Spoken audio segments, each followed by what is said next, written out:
Graz, you mentioned it. Adam Schefter reporting earlier this month that the Dallas Cowboys are expected to tag wide receiver George Pickens. So, Mike, knowing that this is likely the outcome, if you're Dallas, how soon does your thinking shift to working out a long-term deal with Pickens before that July 15th deadline?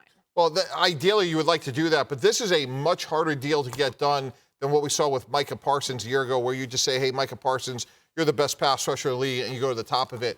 This situation is much more complex because I'm sure Dallas is going to say, hey, look at Cincinnati. T. Higgins, $28.7 million. We're going to make you the highest paid number 2 receiver. And he's going to say, hey, guess what? 93 catches, 1,400 yards, 9 touchdowns. I want to be paid $40 million a year like Jamar Chase. So this one just seems like this is going to be the franchise tag. We know how Dallas comports himself. They're going to wait till the last minute. This is a tough deal to get done. Yeah, I think that the franchise tag is the right decision for the Dallas Cowboys. And I think it's the right decision for George Pickens as well. George Pickens had a career year alongside CeeDee Lamb. And I understand the goal, the ask might be for a longer-term deal. But I think Cowboys need to get a franchise tag done with George Pickens. Now, once they get that done, they need to address the defensive side of the ball. Defensive line, I think they're set. Quentin Williams on the inside, Kenny Clark. We need to get edge rushers situated. They need to get cornerbacks situated. They have DeMarvion Overshoulder inside linebacker, but I think step one is to give the franchise tag to George Pickens. Step two, address what was a struggling and atrocious defense. Yes, there's a new defensive coordinator in town. Some new players on the inside we talked about that were signed this year, but we need to get the edge rushers if you're the Dallas Cowboys and the corners. New Falcons head coach Kevin Stefanski and president of football Matt Ryan are looking to lead Atlanta back to the playoffs for the first time since 2017. In addition to figuring out what to do with tight end Kyle Pitts, the Falcons will also be trying to figure out their quarterback situation. Graz, with the Falcons set to release Kirk Cousins, what's their plan to address their quarterback room while Michael Penix recovers from that ACL injury we know he had late in the 2025 season? Yeah, Courtney, I think the Falcons' quarterback plan is fluid, which makes a lot of sense. New head coach, new GM, new team president. So a lot will depend on Michael Penix, his recovery timeline, and how sold the new administration is on Penix as the long-term starter. My sense of it is they do want to give him more time to develop in that role. But the question, as was noted on the graphic, who plays quarterback week 1? Can Penix be back in time? If not, who do you bring in to play, to take the offseason reps and potentially play if Penix is not able to go week 1? They could bring back Kirk Cousins after releasing him. But Cousins at this point in his career likely wants to go somewhere where he has a clear chance to be the starter. There's also some chatter about Cousins stepping away into a TV role. The reviews were pretty good on his performance Super Bowl week for CBS. So we don't know if Cousins is going to want to come back to Atlanta if they're not going to start him. If Penix is ready to go, or if they have a good feeling about Penix's recovery, you'll probably see the Falcons go out and get a veteran backup type who could start in the meantime if Penix isn't ready. And this is where you think about a guy like, not kidding, Joe Flacco or a Tyrod Taylor, someone like that. Maybe a Jacoby Brissett if you can lure him out of Arizona. Guys like that can take the offseason reps and can be capable starters if Penix continues to struggle with health. Or maybe a guy like Derek Carr coming out of retirement and stepping in Atlanta. I do like the idea of Michael Penix being the guy for Atlanta in their future, at least their future for right now. Michael Penix still needs some time to develop. You have a brand new head coach. You have a brand new president of football operations in Matt Ryan, a new general manager. And so this is somewhat of a rebuild. That's what it looks like, or at least seems like, with all these new pieces in the front office. And so I don't think it's wise to go try to trade up and get a quarterback in this year's draft. Go with Michael Penix. Maybe you draft someone later, mid-round, and have that player develop as well. And then see what Michael Penix does this season. And if he's successful, you have your quarterback of the future. If not, you go next year and you draft a guy then. So I think Michael Penix is the guy, and maybe bring in a rookie who can continue to develop and challenge him as well. This is a wild situation we're talking about with quarterbacks we won't let retire, others that we might be going into retirement if we're the Atlanta Falcons, thinking about how they can solve that situation. But, Mike, as Graz mentioned earlier, there is a decision here to also be made on Kyle Pitts. He had that great season as a rookie in 2021, kind of was on the decline, but then all of a sudden, last year, an emergence. Career highs in touchdowns and in receptions. What should Atlanta do with their top tight end? I would transition him, and here's why, Courtney. Ironically, there's a lot of transition going on in Atlanta between Matt Ryan, Ian Cunningham, their new general manager, and obviously their new head coach, Kevin Stefanski. And Graz alluded to it earlier. Kyle Pitts had an outstanding season, 88 catches, 5 touchdowns, but there has been a lot of questions about productivity and durability. So you could save about $2.5 million in transitioning him instead of franchising him. Obviously, you run the risk of losing him, which is very doubtful, just given the fact of where people are with offer sheets. So I think it's a way for Atlanta to hedge their bet a little bit. Day that was. The Seahawks have the 4th most cap space in the NFL, but some important decisions to make on free agents, including Super Bowl MVP Kenneth Walker III, while 2023 first-rounders Devin Witherspoon and Jackson Smith-Njigba are also eligible for extensions this offseason. Graz, a lot of areas to get to here for the Super Bowl champs. What's the latest on who they plan on prioritizing?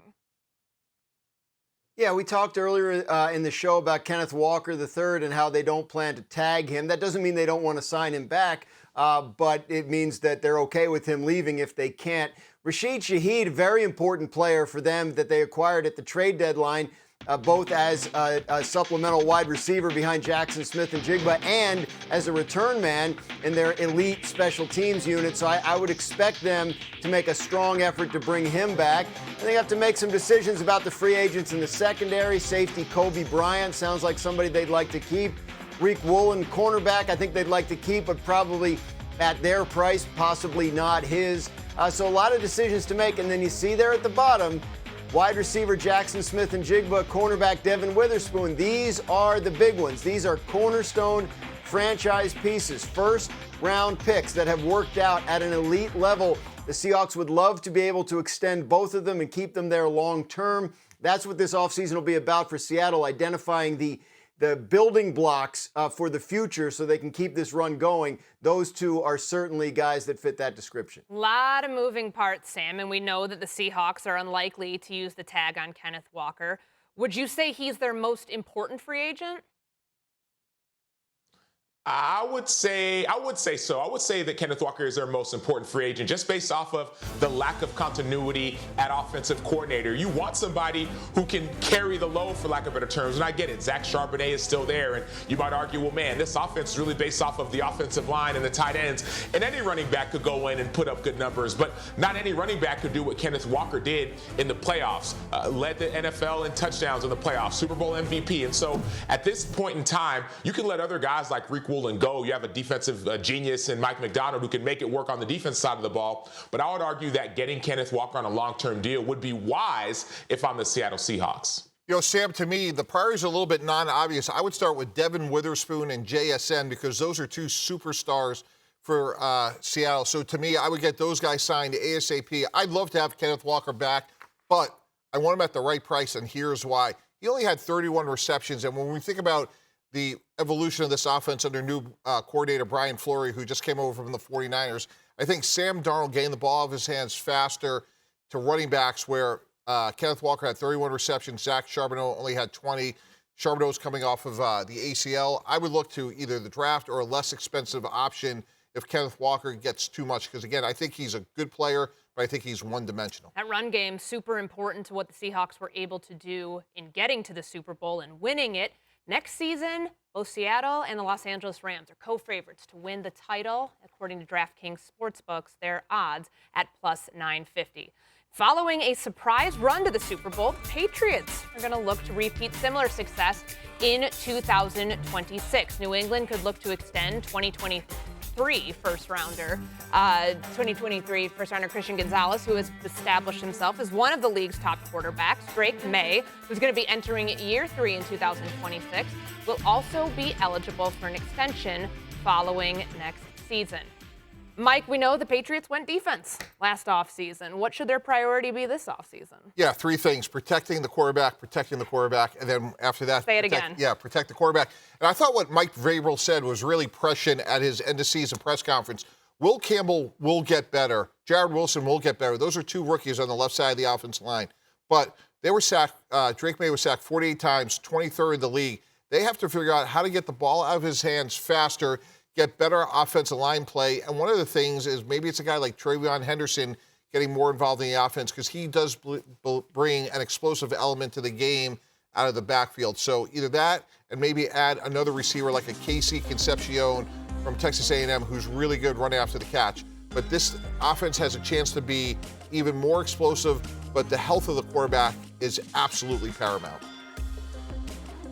Yeah, I agree, but I would even say add more explosive weapons, not necessarily like Travion Henderson, but a receiver like a guy like Denzel Boston, a guy you mentioned earlier. You can get him later in the draft in the first round. You look at Kyle Williams, who's on that team, who was a rookie this year, has a chance to extend his game and grow in his game. But I understand that there's a lot of conversation about fixing the offensive line, but you had 2 rookies starting, and those rookies, like Mike Vrabel said, will get better. And so I don't think the solution is replacing them with another rookie that you're going to draft again in the first round. I think you go with the guys who are on your roster, have them improve after going through an entire NFL season, but then you address the outside of the offense. Get another wide receiver who can be a wide receiver number 1 for your quarterback, Drake May. Okay, let's look at the other side of the ball. As I mentioned, Christian Gonzalez is now eligible for an extension. Yeah. What's the latest you're hearing on the Patriots' plans there?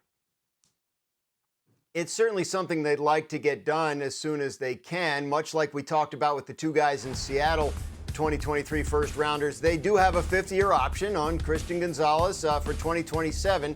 So if they can't come to an agreement on a long-term deal, they still have him under control for another couple of years. But this will be a high-end cornerback deal when all is said and done, much like Devin Witherspoon. And it's a situation where you do wonder if those guys, one might want to wait for the other to go first so they can top him. But we're talking about big-time, top-of-the-market cornerback deals. Christian Gonzalez has played like that in the Super Bowl, by the way, in a losing effort. That game could have been a blowout early on, but for some of the plays he was making. So I would expect the Patriots and Christian Gonzalez to work something out, if not this offseason, then certainly next. Okay, so defense, offense, they've got all of it. In New England, you can expect the Patriots to target some offensive line help, a pass rusher, an explosive wideout, all in free agency. In the draft, our ESPN draft analyst Field Yates has New England drafting Utah offensive lineman Caleb Lomu in his latest mock draft. New on NFL Live from ESPN's Kimberly Martin, wide receiver Mike Evans will return in 2026. His agents Derek Gilmore and Darren Jones